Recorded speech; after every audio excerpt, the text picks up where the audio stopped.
श्रीमद् भागवत गीता अर्जुन विषाद योग नामक प्रथम अध्याय।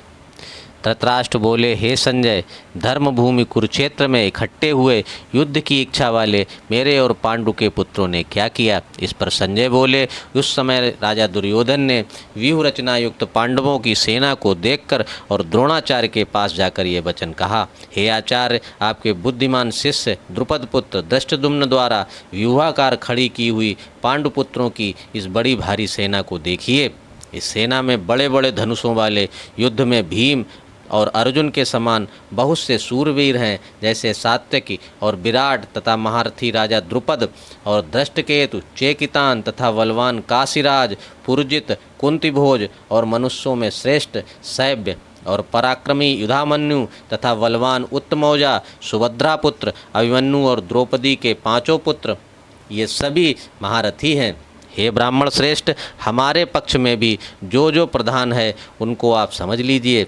आपके जानने के लिए मेरी सेना के जो जो सेनापति हैं उनको कहता हूँ। एक तो स्वयं आप और पितामह भीष्म तथा कर्ण और संग्राम विजयी कृपाचार्य तथा वैसे ही अश्वत्थामा, विकर्ण और सोमदत्त का पुत्र भूरिश्रवा तथा और भी बहुत से सूरवीर अनेक प्रकार के शस्त्र अस्त्रों से युक्त, मेरे लिए जीवन की आशा को त्यागने वाले, सब के सब युद्ध में चतुर हैं। भीष्म पितामह द्वारा रक्षित हमारी वह सेना सब प्रकार से अजेय है और भीम द्वारा रक्षित इन लोगों की ये सेना जीतने में सुगम है। इसलिए सब मोर्चों पर अपनी अपनी जगह स्थित रहते हुए आप लोग सब के सब ही निसंदेह भीष्म पितामह की सब ओर से रक्षा करें। इस प्रकार द्रोणाचार्य से कहते हुए दुर्योधन के वचनों को सुनकर कौरवों में वृद्ध बड़े प्रतापी पितामह भीष्म ने उस दुर्योधन के हृदय में हर्ष उत्पन्न करते हुए उच्च स्वर से सिंह की नाद के समान गर्ज कर शंख बजाया। उसके उपरांत शंख और नगारे तथा ढोल, मृदंग और नरसिंहादि बाजे एक साथ ही बजे। उनका वह शब्द बड़ा भयंकर हुआ। उसके अनंतर सफ़ेद घोड़ों से युक्त उत्तम रथ में बैठे हुए श्री कृष्ण महाराज और अर्जुन ने भी अलौकिक शंख बजाए। उनमें श्री कृष्ण महाराज ने पांचजन्य नामक शंख और अर्जुन ने देवदत्त नामक शंख बजाया। भयानक कर्म वाले भीमसेन ने पौंड्र नामक महाशंख बजाया।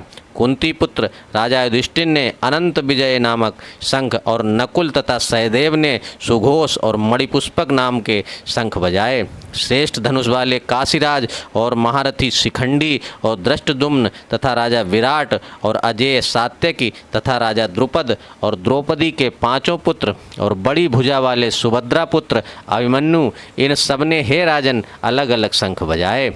और उस भयानक शब्द ने आकाश और पृथ्वी को शब्दायमान करते हुए धृतराष्ट्र पुत्रों के हृदय विदीर्ण कर दिए। हे राजन, उसके उपरांत कपिध्वज अर्जुन ने खड़े हुए धृतराष्ट्र पुत्रों को देखकर उस शस्त्र चलने की तैयारी के समय धनुष उठाकर ऋषिकेश श्री कृष्ण महाराज से ये वचन कहा, हे अच्युत, मेरे रथ को दोनों सेनाओं के बीच में खड़ा करिए। जब तक मैं इन स्थित हुए युद्ध की कामना वालों को अच्छी प्रकार देख लूं कि इस युद्ध रूप व्यापार में मुझे किन किन के साथ युद्ध करना योग्य है। दुर्बुद्धि दुर्योधन का युद्ध में कल्याण चाहने वाले जो जो ये राजा लोग इस सेना में आए हैं, उन युद्ध करने वालों को मैं देखूंगा।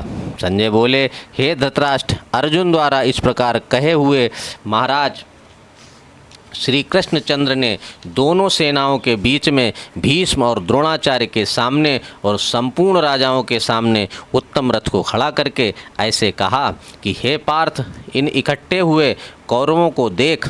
उसके उपरांत प्रथापुत्र अर्जुन ने उन दोनों ही सेनाओं में स्थित हुए पिता के भाइयों को, पितामहों को, आचार्यों को, मामों को, भाइयों को, पुत्रों को, पौत्रों को तथा मित्रों को, ससुरों को और सुहृदों को भी देखा। इस प्रकार उन खड़े हुए संपूर्ण बंधुओं को देखकर वे अत्यंत करुणा से युक्त हुए। कुंती पुत्र अर्जुन शोक करते हुए ये बोले, हे कृष्ण, इस युद्ध की इच्छा वाले खड़े हुए स्वजन समुदाय को देखकर मेरे अंग शिथिल हुए जाते हैं और मुख भी सूखा जाता है और मेरे शरीर में कंप तथा रोमांच होता है तथा हाथ से गांडीव धनुष गिरता है और त्वचा भी बहुत जलती है तथा मेरा मन भ्रमित सा हो रहा है, इसलिए मैं खड़ा रहने को भी समर्थ नहीं हूँ। हे केशव, लक्षणों को भी विपरीत ही देखता हूँ तथा युद्ध में अपने कुल को मारकर कल्याण भी नहीं देखता। हे कृष्ण, मैं विजय नहीं चाहता और राज्य तथा सुखों को भी नहीं चाहता। हे गोविंद, हमें राज्य से क्या प्रयोजन है अथवा भोगों से और जीवन से भी क्या प्रयोजन है, क्योंकि हमें जिनके लिए राज्य भोग और सुखादिक इच्छित हैं वे ही ये सब धन और जीवन की आशा को त्याग कर युद्ध में खड़े हैं, जो कि गुरुजन, ताऊ, चाचे, लड़के और वैसे ही दादा, मामा, ससुर, पोते, साले तथा और भी संबंधी लोग हैं। इसलिए हे मधुसूदन, मुझे मारने पर भी अथवा 3 लोगों के राज्य के लिए भी मैं इन सबको मारना नहीं चाहता। इस पृथ्वी के लिए तो कहना ही क्या। हे जनार्दन, धृतराष्ट्र के पुत्रों को मारकर भी हमें क्या प्रसन्नता होगी, इन आतताइयों को मारकर तो हमें पाप ही लगेगा। इससे हे माधव, अपने ही बांधव धृतराष्ट्र के पुत्रों को मारने के लिए हम योग्य नहीं हैं, क्योंकि अपने कुटुंब को मारकर हम कैसे सुखी होंगे। यद्यपि लोभ से भ्रष्टचित्त हुए ये लोग कुल के नाशकृत दोष को और मित्रों के साथ विरोध करने में पाप को नहीं देखते, परंतु हे जनार्दन, कुल के नाश करने से होते हुए दोष को जानने वाले हम लोगों को इस पाप से हटने के लिए क्यों नहीं विचार करना चाहिए। क्योंकि कुल के नाश होने से सनातन कुल धर्म नष्ट हो जाते हैं। धर्म के नाश होने से संपूर्ण कुल को पाप भी बहुत दबा लेता है तथा हे कृष्ण, पाप के अधिक बढ़ जाने से कुल की स्त्रियां दूषित हो जाती हैं और हे वाष्णेय, स्त्रियों के दूषित होने पर वर्ण संकर उत्पन्न होता है और वह वर्ण संकर कुलघातियों को और कुल को नरक में ले जाने के लिए होता है।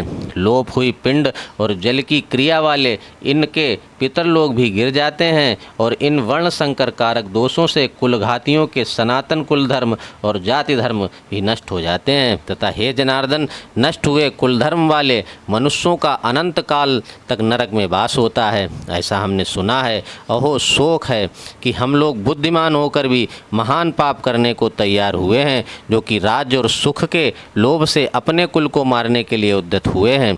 यदि मुझ शस्त्र रहित ना सामना करने वालों को शस्त्रधारी धृतराष्ट्र के पुत्र रण में मारें तो भी वह मारना भी मेरे लिए अति कल्याणकारक होगा। संजय बोले, रणभूमि में शोक से उद्विग्न मन वाले अर्जुन इस प्रकार कहकर बाण सहित धनुष को त्याग कर रथ के पिछले भाग में बैठ गए।